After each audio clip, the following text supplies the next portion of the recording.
Hello, नमस्कार, अस्सलाम वालेकुम दोस्तों। मैं माजिद एक बार फिर जुड़ चुका हूँ आपके साथ और आप देखना शुरू कर चुके हैं द नेशन एरा। तो हम फिर एक बार से बात करेंगे किसान आंदोलन के ऊपर। जैसे किसान आंदोलन चल ही रहा है, जब से शुरू हुआ है लगभग एक महीना हो गया है और जब से अब तक कंटिन्यू आंदोलन चलने पे ही है। सरकार बिल को वापस लेने का नाम नहीं ले रही है और किसान कह रहे हैं बिल वापस नहीं होगा, हम जाएंगे नहीं। सरकार कहती है कि बिल ठीक है, किसान कह रहे हैं बिल ठीक नहीं है।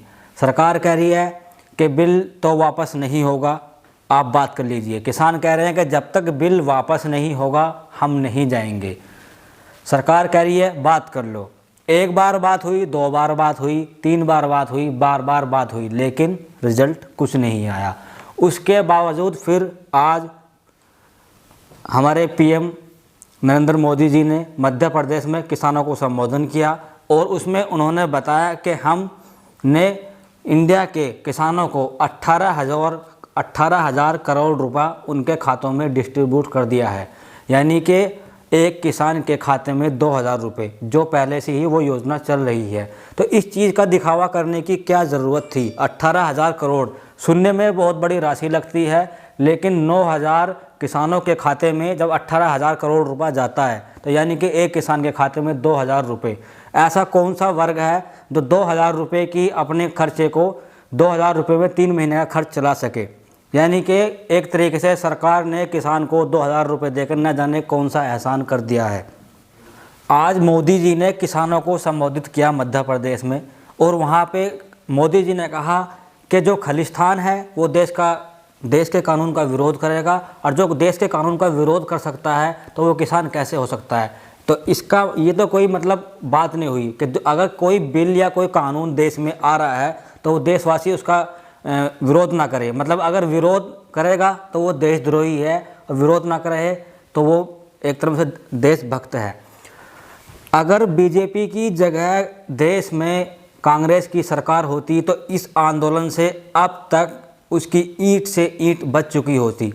इसी चीज़ को मैं रिमाइंड कराते हुए मैं आपको बताता हूं कि जब देश में कांग्रेस की सरकार थी तो उस टाइम पे एक अन्ना हजारे ने कांग्रेस की ईंट से ईंट बजा दी थी और उसी आंदोलन को निरस्त करने के लिए, रद्द करने के लिए कांग्रेस ने एक से एक बड़े हथकंडे अपनाए थे। कांग्रेस ने जो रामदेव जी हैं, जिन्होंने कहा था कि अगर आप बीजेपी की सरकार लाओगे तो पेट्रोल का रेट 35 रुपये लीटर होगा, उसी रामदेव जी को कांग्रेस ने सलवार पहनकर भागने पर मजबूर कर दिया था। ये सच्ची घटना है। अगर रामदेव जी भी देख रहे हैं तो वो भी जानते होंगे और वो भी इस बात से सहमत हैं। तो इसी सब बात को मद्देनज़र रखते हुए मैं एक बार और कहना चाहता हूँ कि आखिर बिल से प्रॉब्लम है क्या? सरकार जो कह रही है कि हम बिल वापस नहीं लेंगे, किसान कह रहे हैं कि हमें बिल चाहिए ही नहीं, ना ही तो हमने आपसे इस चीज़ की डिमांड की है। आपने बिना डिमांड के आपने जो है ये बिल थोप दिया है किसानों पे एक तरीके से।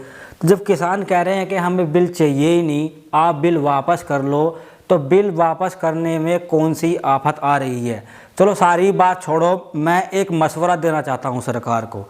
तुम कह रहे हो कि जो कॉन्ट्रैक्ट फार्मिंग वगैरह का जो बिल है उससे कोई प्रॉब्लम नहीं आने वाली है, यानी कि किसानों की ज़मीन नहीं जाने वाली है, रेट ठीक मिलेंगे। अगर ऐसी ही बात है तो बिना बिल लागू किए, यानी कि बिना बिल लागू किए कोई भी बिल आप लागू मत करो। एक साल वही रूल फॉलो करवाओ किसानों से और कंपनियों से भी। जो आप बिल में कह रहे हो कि कंपनियां किसानों के पास जाएंगी, फसल खरीदेंगी सेम रेट पे, फिर बेचेंगी, या फिर जो है कंपनी मंडी जाने की ज़रूरत नहीं है, वगैरह वगैरह जो भी आपने बिल में बताया है, वो सब रूल आप दो कंपनी को भी और किसानों को भी। फिर देखते हैं अगर कंपनी सही काम करती हैं, किसान उनसे सेटिस्फाई होते हैं, तो उसके बाद जैसे किसान फैसले लेंगे वो कबूल होगा। आज के लिए इतना ही। हम एक बार फिर आपके साथ जुड़ेंगे। मैं माजिद, आप देख रहे थे द नेशन एरा। अगर वीडियो अच्छी लगी हो चैनल को सब्सक्राइब करें, वीडियो को शेयर करें, कमेंट करें, कमेंट ज़रूर करें वीडियो आपको कैसी लगी है। नमस्कार।